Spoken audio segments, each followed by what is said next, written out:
ọ̀gbẹ́ni ìjọ lọ wá górí yẹn àní lọ wá gé ok.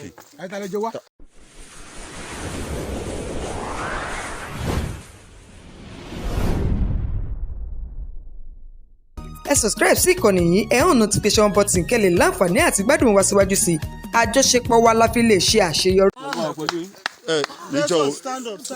ìjọ lẹ sìnkú dádì. ọmọ ok ìjọ wo lẹ sìnkú wọn àní lẹ sìnkú wọn àní lẹ sìnkú wọn ọ̀gbẹ́ni ìjọ lọ wá górí yẹn àní lọ wá gé ok. ìwọ nìkan lọ wá ta lọ bí ọ òun ló ní kọ bó ń gbé wá ìwọ nìkan náà ló wú ló gé báwo ló sì mọ̀ fún wọn sì kò sí bí fresh. mo wá bí láàrin ìrọ̀lẹ́ àná. nígbà wọn ń sìnkú yẹn kò tó wá wò kalẹ̀ kò tó wá gé kí ló fi gé orí yẹn. ọ̀bẹ ok ọ̀dà kí lorúkọ rẹ ọ̀jẹ̀dùkún ok kí lorúkọ rẹ àlejò ọ̀jẹ̀dùkún àlejò agbóyè lọ wá górí yẹn aago mélòó lálẹ́ every time méje alẹ́ ló wá gé ìwọ nìkan ló gé kí ló tún yọ lára wọn. ok ó yá bọ́ sí tòsí background yìí.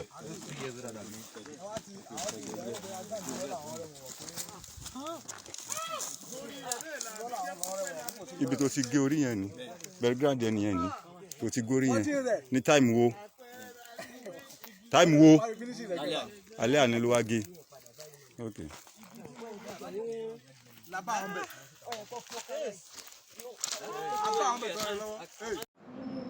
a kú dédé àkókò yìí níbi gbogbo tí a bá ti lórọ̀ fẹ́ láti máa wo ìkànnì Ajára Màlífà TV ojú tẹ fún wọ̀wá òní fọ́ lágbára Ọlọ́run báyìí tẹ fi ń bọ̀wọ̀ òní tí o láṣẹ Èdùmàrè mo kí gbogbo wa lẹ́ẹ̀kan sí i kíní kan wà tó máa ń sábà rú mi lójú ní gbogbo ìgbà most especially tí a bá ń bá àwọn tó jẹ́ pé ó yẹ kí wọ́n máa polongo àti dẹ́kun wa bàjẹ́ tá a bá ń bá wọn nídìí ìwà ìbàjẹ́ ó máa ń dùn ní jọjọ ní nǹkan bí àná sí ìjẹta sànàṣá ìfiléde kan jáde lórí àwọn kan tí wọ́n mú nílùú Ṣakí àwọn méjì kan tí wọ́n mú ní agbègbè Ṣakí wípé wọ́n lọ wú orí òkú tí wọ́n ṣẹ̀ṣẹ̀ sin wọ́n ń fi ọ̀rọ̀ wá ẹni lẹ́nu wò wọ́n ní báwo ló ṣe mọ̀ kán ṣẹ̀ṣẹ̀ sin òkú báwo ló ṣe rí ló wá lóun náà wà ń bẹ̀ ńgbà tí wọ́n ń sin òkú yẹn lè tó túmọ̀ sí wípé akànjọ́ ń rìn ni a ò mọnu ara wa akànjọ́ ń rìn ni a ò mọnu ara wa mo bẹ̀ lọ́run nínú àánú ẹ̀ kó dákun dábọ̀ kó jọ kó má jẹ́ abọ́ta rìn ká má fọ̀rẹ́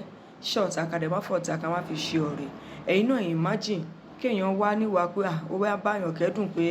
bóyá bàbá lọ ìyá tí wọ́n tí ní lọ bàbá wọ́n tí ní lọ fáwọn tí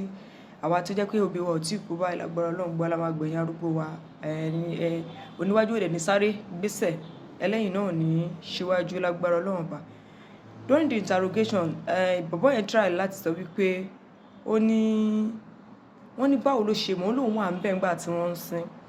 mo fẹ́ fi àsìkò sọ fún gbogbo àwọn tó bá láǹfààní láti máa wò mí pé anybody tó bá ti fẹ́ sin òkú èmi fẹ́ rò pé ó bẹ́tà kí a máa fáwọn òkú yẹn gan ní more security ó kàn jẹ́ pé ìtẹ́ ni wọ́n sin ẹni yẹn sí tó bá jẹ́ bí orú àdúgbò àbí orú àgbègbè nílé àbátúní kan tún ṣe irin sí orí ẹ̀ tó lẹ́ni tó fẹ́ sùn jẹ́jẹ́ ẹsẹ̀ wọn ò jẹ́ kó sùn ìwà àbùkù nìyẹn láìpẹ́ láì jìnnà díẹ̀ lẹ ti wò lákọ̀ọ́kọ́ yẹn díẹ̀ few of the clips left ti wò kẹ́ tó bọ́ sí inú ọ̀rọ̀ tèmi ń sọ láìpẹ́ láì jìnnà màá ṣí ètò kù sílẹ̀ láti kọ̀ gbọ́ interrogation yẹn bó ṣe lọ lágbára Ọlọ́run bá búrò nìkan tèmi tí ń láṣẹ ìdùbà mo tún fẹ́ fi àkókò ẹ̀ sọ gbogbo ètò ẹ bá wà nídìí iṣẹ́ ìbàjẹ́ yìí ẹ jáwọ́ mo sọ kinní kan fún ẹ̀yin tẹ́ bá ń tẹ̀lé mi lórí TikTok tẹ́yọ̀ bá tẹ̀lé mi lórí TikTok ẹ lè fọ opportunity ẹ lọ follow mi lórí TikTok Ajára Màlífà TV náà ni mo sọ nǹkan kan ní ìgbà tí mo ṣe live níbẹ̀rẹ̀ ọdún mo ní ṣeré ọdún 2024 ọdún ẹ̀san ni fún gbogbo àwọn oníṣẹ́ ibi ọdún ẹ̀san dẹ̀ ni fún gbogbo àwọn tó jẹ́ pé oníṣẹ́ ire ni wọ́n because ọdún yẹn fúnra rẹ̀ nǹkan tó ń sọ ni wípé it is a karma, it is a year of karma year of karma táwọn sọ̀rọ̀ karma wọ́n sọ̀rọ̀ nípa ẹ̀san kan tó ti lọ tó ń padà bọ̀ ẹ get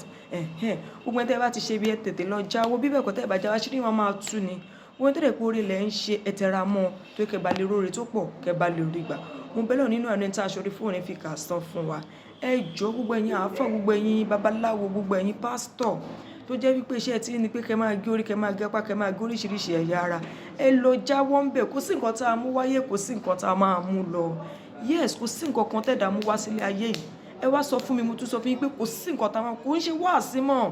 ẹ̀yin náà mọ̀ èmi náà mọ̀ nígbà tá à ń bọ̀ nílé ayé ẹlòmíì ìwòwò kí tẹ́ iṣẹ́ ẹlòmíì gbogbo ìwòwò la wá sílé ayé kò dẹ̀ sí nǹkan kan tá a kó wá àpọ́nlé kan nípa àǹdíwà mú nǹkan kan wá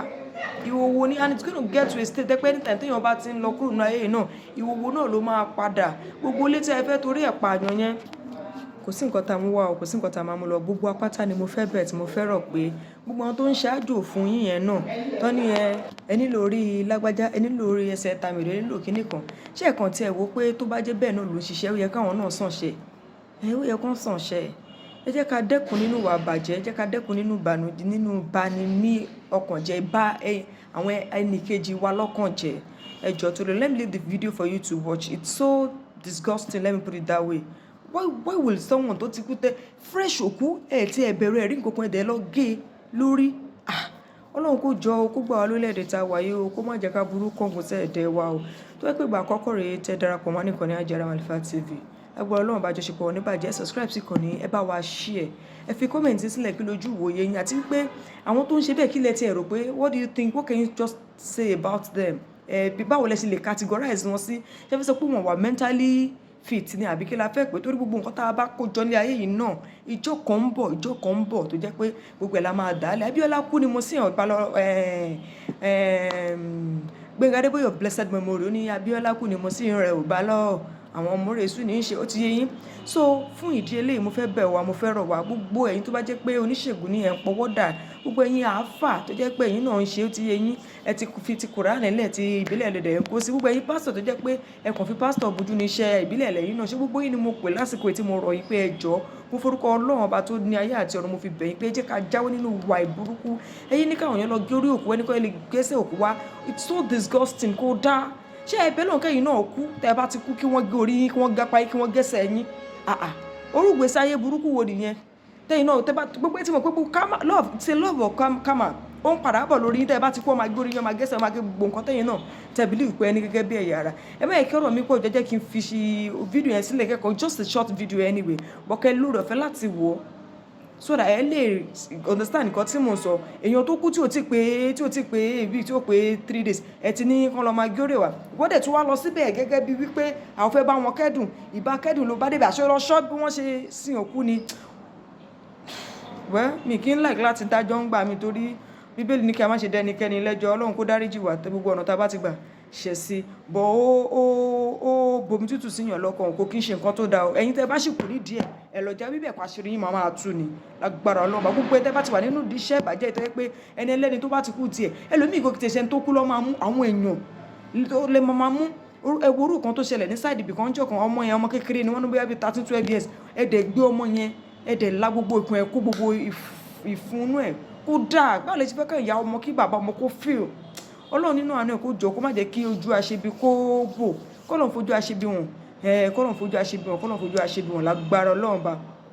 lágbára ẹlẹ́dàá kọ́lọ́n fojú aṣebi wọn torí nǹkan tó ń báyàn lọ́kàn jẹ́ ní owó tẹ̀ ní kó lọ sọ́ọ̀nù tí wàá pẹ́ ìyá wèrè ẹ ti sí orí yín ò pé ẹ mọ̀ nǹkan tẹ̀ ń ṣe wọn mọ nǹkan tó ń ṣe ní tó bá mọ nǹkan tó ń ṣe gbogbo tẹ̀ ní kó lọ sọ́run tẹ̀ ní kó lọ síbi kankan ẹ wá mú yẹn ẹ sọ pé ẹ fẹ́ lówó kan ẹ fẹ́ lè ra limousine ẹ fẹ́ ra kílẹ̀ tún kí ni latest mọ́tò tó ń gùn kiri títí lẹ́sọ̀ọ̀sì ẹ fẹ́ ra gbogbo ètò ẹ bá kú ṣó máa bá yín lọ́rùn ni mo bẹ́ẹ̀ lọ́run nínú àánú ẹ̀kọ́ lọ́ọ́ fún lórí ọ̀fẹ́ ọkàn àyà ìgbà àti ìgbà ṣe gbogbo ẹ̀ tẹ́ bá ṣì wà lórí level yẹn tẹ́ bá ṣì ń ṣiṣẹ́ aburú gbogbo ẹ̀ tẹ́ bá wà ní kọ̀kọ̀ tẹ́ ń ṣe aburú ṣì máa tú ni lágbára Ọlọ́run ayé aláyòdẹ̀ ní bàjẹ́ káṣírí ti yín tó tú ọlá aláhàúlà wàlà quwwata illa billah ọlá Jésù Kristi Olúwa wa o àmín ẹ̀rẹ́rìn ó ń dùn yàn jẹ́ nǹkan tó máa ń dùn yàn jọjọ bọ́ bó tilẹ̀ wù kó rí ẹ̀ jẹ́ kí n tiẹ̀ ṣe fi post ní sílẹ̀ náà kẹ́ ẹ wo ẹ ṣe lẹ́ẹ̀kan sí o tẹ́ darapọ̀ mọ́ wa arúgbó àmọ́ lóore abẹ́lẹ́ nínú àánú ẹ̀kọ́ bá wa ṣọlẹ̀ àjẹmọ́nú fún yín àjẹdálẹ́ kó ṣe fún yín lágbára Ọlọ́run ní gbogbo ìgbà tí a bá tún lórí ọ̀fẹ́ láti máa wò kàn ní Ajara Malifa ẹran ti bá wa máa pín fọ́nrán yìí fáwọn ọ̀rẹ́ ara yín káwọn náà lè máa kó ẹ̀kọ́ mọ́ ẹ̀kọ́ lágbára Ọlọ́run